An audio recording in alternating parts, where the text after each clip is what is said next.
Assalamualaikum warahmatullahi wabarakatuh. Baik teman-teman, saya Khairunisa. Di sini saya akan melanjutkan materi presentasi dari kelompok kami. Saya akan melanjutkan materinya yaitu model sistem umum. Di model sistem umum ini terbagi atas menjadi dua bagian. Yang pertama yaitu sistem fisik dan sistem konseptual. Nah, saya akan menjelaskan terlebih dahulu mengenai sistem fisik. Sistem fisik ini merupakan sistem terbuka yang berhubungan dengan lingkungannya melalui arus daya fisik. Konsep ini dapat digunakan untuk mempelajari organisasi bisnis, lingkungannya, karyawan, manajer, dan sistem informasinya. Sumber input dari sistem fisik ini berasal dari perusahaan kemudian ditransformasikan, sedangkan sumber outputnya ini dikembalikan ke lingkungan yang sama. Sistem fisik ini merupakan sistem yang terbuka yang berinteraksi dengan lingkungannya ke arus sumber fisik. Arus sumber fisik ini terbagi atas menjadi 4 bagian. Yang pertama yaitu arus material, yang kedua yaitu arus personil, yang ketiga yaitu arus mesin, dan yang terakhir yaitu arus uang. Yang pertama yaitu arus material. Material input ini diterima dari pemasok bahan baku dan komponen rakitan. Setelah itu material ini disimpan sampai saat terjadinya kegiatan transformasi. Setelah itu, untuk melakukan kegiatan transformasi, maka barang material ini disetor ke kegiatan manufaktur. Setelah itu, apabila barangnya sudah selesai menjadi barang output, maka barang ini siap didistribusikan ke pasar. Nah, yang kedua yaitu arus personel. Arus personel ini berasal dari lingkungan yang biasanya diproses oleh manusia, kemudian ditugaskan kembali ke berbagai arus fungsional, di mana mereka terlibat dari proses transformasi baik langsung maupun tidak langsung. Selanjutnya yang ketiga yaitu arus mesin. Mesin diperoleh dari pemasok yang biasanya berada di jangka waktu yang lama. Mesin ini merupakan sumber daya yang terlibat secara langsung dalam berbagai bentuk input, pemrosesan, dan output. Selanjutnya yaitu arus uang. Uang terutama diperoleh dari pemilik sebagai modal dan pembeli sebagai pemberi pendapatan penjualan ataupun dari berbagai lembaga yang memberikan pinjaman, juga dari pemerintah gitu. Yang kedua yaitu sistem konseptual. Sistem konseptual ini merupakan suatu sistem yang terbuka yang dapat mengendalikan sistem operasinya secara sendiri, namun sebagian juga tidak mampu gitu. Di sistem konseptual ini dapat dicapai dengan menggunakan suatu lingkaran yang disebut dengan lingkaran umpan balik yang menyediakan suatu jalur bagi sinyal-sinyal dari sistem ke mekanisme pengendalian, begitupun sebaliknya. Ada dua jenis dari sistem lingkaran ini. Yang pertama yaitu sistem lingkaran terbuka. Sistem lingkaran terbuka yaitu sistem tanpa umpan balik ataupun mekanisme pengendalian. Tidak terdapat umpan balik dari sistem untuk mempengaruhi perubahan sistem. Yang kedua yaitu sistem lingkaran tertutup. Sistem lingkaran tertutup ini adalah suatu sistem yang memiliki umpan balik dan mekanisme pengendalian. Sistem ini dapat mengendalikan output dengan memberikan penyesuaian pada inputnya. Selanjutnya yaitu dimensi-dimensi informasi. Saat manajer ini menentukan output yang harus disediakan para pengolah informasi, maka para manajer ini harus menentukan 4 dimensi dasar dari sistem informasi. Yang pertama yaitu relevansi.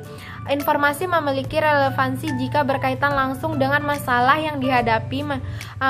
Para manajer ini harus dapat menentukan informasi yang dibutuhkan tanpa menelusuri volume dari informasi pada subjek lain. Yang kedua yaitu akurasi. Semakin tinggi atau semakin baik presentasi ketelitian, maka semakin baik juga gitu.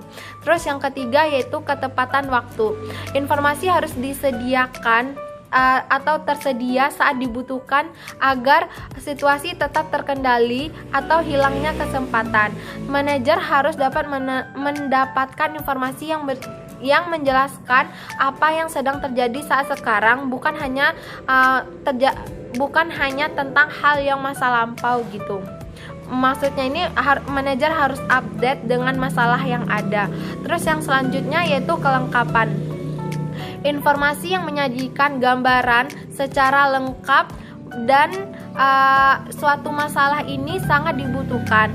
Manajer harus bisa mendapatkan informasi yang menjelaskan masalah atau pemecahan dari masalah tersebut gitu. Namun para manajer ini tidak boleh merancang sehingga mengakibatkan manajer ini tenggelam dari lautan informasi gitu. Istilah ini dapat dikatakan dengan information overload atau kelebihan informasi. Maka para manajer ini harus menyaring masalah-masalah yang ada dulu gitu. Mereka berencana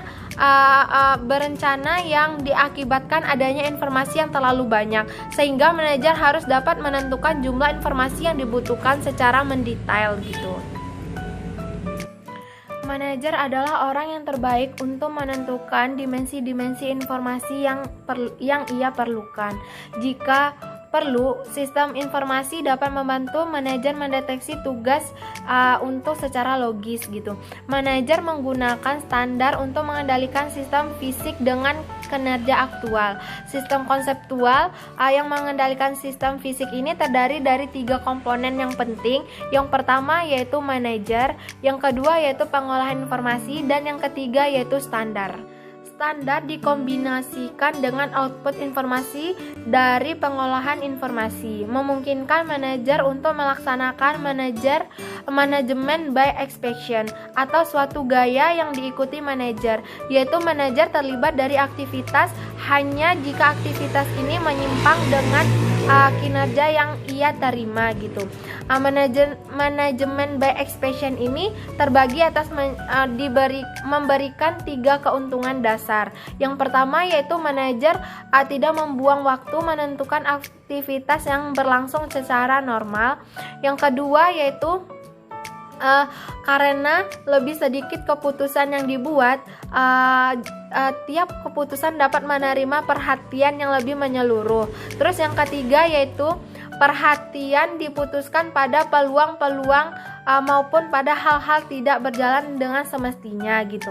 Namun terdapat pula sejumlah kendala yang harus diketahui dari manajemen by exception ini. Yang pertama yaitu beberapa kinerja bisnis tertentu tidak mudah ditentukan secara kuantitas sehingga standar tidak dapat ditetapkan. Terus yang kedua yaitu sistem informasi yang memantau kinerja secara akurat sangat diperlukan. Terus yang ketiga yaitu perhatian harus terus diarahkan pada standar untuk menjaga standar pada tingkat yang tepat gitu.